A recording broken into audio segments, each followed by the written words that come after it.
আসসালামু আলাইকুম। তো পাখি ইউটিউব চ্যানেলে আপনাদের সবাইকে স্বাগতম। চলে আসলাম নতুন আরেকটা ব্লগ নিয়ে।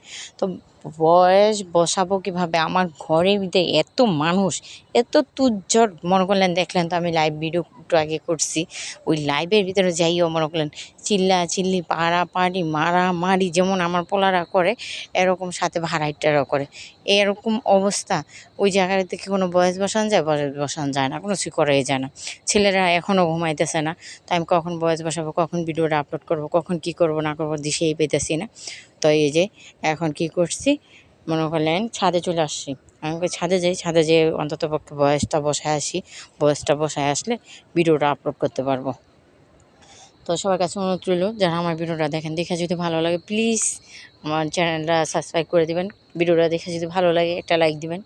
আর কমেন্ট টমেন্ট এটা যদি আপনারা করেন তো করবেন, না করলে তো আর কিছু করার নেই। আর যারা নতুন সাপোর্টার, আমি বারবারই বলি যে যদি আপনাদের কারো সাপোর্ট দরকার পড়ে আমাকে বলবেন, আমি নিজে আপনাদের ভিডিও যেয়ে দেখবো, দেখা তারপর আপনাদের চ্যানেল সাবস্ক্রাইব করে দিয়ে আসবো। মানে যে কোনো একটা জিনিস করতে গেলে একটু সময় লাগে, হয়তো বা আমি কমেন্ট টমেন্ট করবো কিংবা কি আসে বিষয় কোনো, মানে আমি করব, এমন না যে করব না, কমেন্টও করব, লাইক করব, চ্যানেল সাবস্ক্রাইব করব, কইরা দিয়া তারপরে আসব। আপনারা বললাম আমাকে এই জিনিসটা কেউ করেন না, আমাকে মানে সাপোর্ট কেউই করতে চান না। তো এই যে সকালবেলা আমি গেলাম নাস্তা খাইতে বসে বসেছিলাম। তো সকালে তো মনে করলেন নাস্তার পর্বটা এটা থাকি সবার ঘরে। সকালে উঠছি, ছেলেদের জন্য রুটি এই পরোটা বানাইছি, চিনি পরোটা। আমার জন্য তেলদা রুটি। আমি রুটি তেলদা ভাজা এভাবে খেতে পছন্দ করি, পরোটা বানাই না।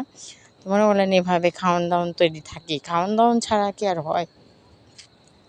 আর চা, গরম গরম চা নিয়েছিলাম। তো মনে করলেন সকালকার নাস্তা নাস্তা খাইয়া কাটা পাস্তা করতে অনেকক্ষণ লাগায় বসছিলাম। আর আমি তো অনেক ধীরুস মানুষ, আমি চালু চালু কাজকাম করতে পারি না, সেটা তো আপনারা সবাই জানেন। তো আমি কি করছি, এগুলি আস্তে আস্তে সুন্দর করে কেটে নিছি। তো আজকে ভেন্ডি ভাজি করব, ভেন্ডি দিয়ে পাঙ্কাশ মাছ দিয়ে রান্না করব, উস্তা ভাজি করব। তো আজকে 3টা রান্না বাড়া করব। তো এই 3টি রান্না বাড়া আপনাদের সাথে একটু একটু করে শেয়ার করে দেবো। তো ভেন্ডি ভাজিটা করে নামাই ফেলছি, নামাইয়া এখন উস্তা ভাজিটা বসাই দিতেছি। তো আমি 2টা ভাজির ভিতরে একটা ভাজির ভিতরে আজকে হলুদ দিব না, হলুদ ছাড়া রান্না করব। তো এই যে দুটোটা ভাজি বসাই দিলাম। তো ভাজি বসায় রেখে আমি এখন মাছ কাটবো, কারণ আমি মাছটা কাটি নেই, মাছটা ফ্রিজে ওইভাবে রেখে দিছি। তো এখন মাছটা কাটবো সুন্দর করে, কাইটা ধুইয়া দাইয়া তারপরে আল্লাহ মাছটা রান্না করতে আসবো। তো নাজমিনের বললাম, নাজমিন আমি ভাজিটা বসাই দিলাম, তুই সুন্দর করে এটা নাড়াচাড়া দিস আর দেখিস। ও আবার রুটি ভাজতেছে, ওর বাবা এসে দুপুরবেলা রুটি খাবে। তো এই যে এদিকে আমি এখন সুন্দর করে মাছ ধুইয়া দিই, একদম গরম পানি দিয়ে মাছ ধুইছি। কারণ এই মাছটা আমার মনে হলো যে পুকুরে চাষের মাছ আছে না, ওই মাছ। তো মাছটা কাটার সময় দেখি একটু গন্ধ গন্ধ লাগতেছে, পরালা গরম পানি করলাম, গরম পানি করে সুন্দর করে মাছটা ধুইলাম। ধুইয়া এই যে এখন ভাজতে দিয়ে দিলাম হলুদ মরিচ মাখাইয়া। তো এই যে মাছ কড়াই দিয়ে আমি ভাজতেছি। তবে যে আমি যে তাওয়াটার ভিতরে এইগুলি ভাজি, ওই তাওয়াটা না আমি আজকে অনেক দিন ধরে ফ্রিজের ভিতরে ধুইছি তরকারি সহ। এত আলসা আমি, মানে ওইটার ফ্রিজেতে নামাইতেই ইচ্ছা হতেছে না। আর ওই তরকারিটি খাবো কিংবা না ফালাই দেবো, মানে কোনোটাই পেতেছি না। তো ওইটা এইভাবেই আছে। তাই এই যে এদিকে ভিন্ডি তরকারিটা বসাই দিতেছি। তো আপনাদের ভাই আমার বলেন, আমার সাথেই দাঁড়া রয়েছে, বলতেছে এই তুমি ভিন্ডি আর আলু একসাথে দিও না, আলু সিদ্ধ হইব না, ভিন্ডি একবারে গইলা যাব, এই হইব সেই হইব। আমি কই, তুমি চুপ করে থাকো তো, আমি তরকারি রান্না করতেছি। কারণ আপনাদের ভাইয়া এভাবে সাধারণত হয়তো বা ভেন্ডি তরকারি মনে হয় খায় নাই। আমি আজকে এর আগে আরেক দিন রান্না করছিলাম, ওই সময় খাইছে নাকি সুর মনে নেই, কিন্তু আজকে খাইয়া বলে যে না, ভালোই তো লাগে, খারাপ লাগে না।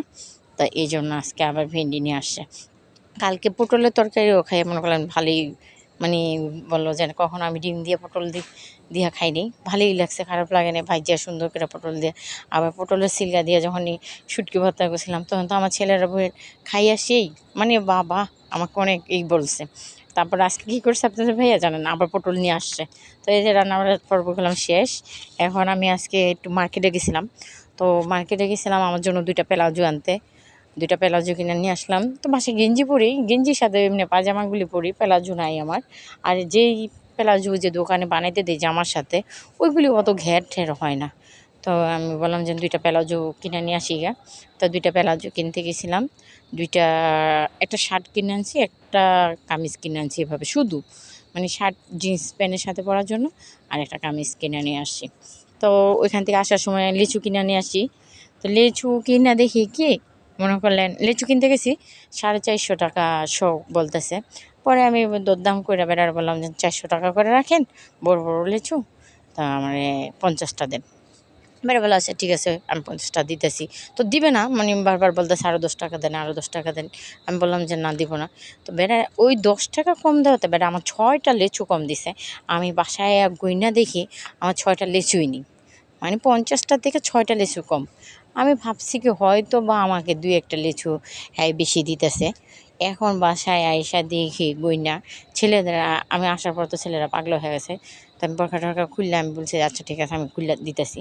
তো ক্যামেরাটা ওইখানে রাইখে এবার আমি বললাম আচ্ছা দাঁড়াও লিচু দিই তোমার হাত। পরে দেখি যে না, লিচু কম কম লাগতেছে। পরে আলো ওইখানে রাইখা তাড়াতাড়ি লিচু গনতে বসো। লিচুগুলি সব একটা একটা করে ছিঁড়ে ছিঁড়ে গনলাম, গুইনা তারপর আল্লাহ ভাগ ভাগ করে দিছি। তো আমাদের ঘরে মানুষজন বেশি, এলে বেশি লাগছে। তো আজকের মতন ভিডিওটা এই পর্যন্ত। আল্লাহ হাফেজ।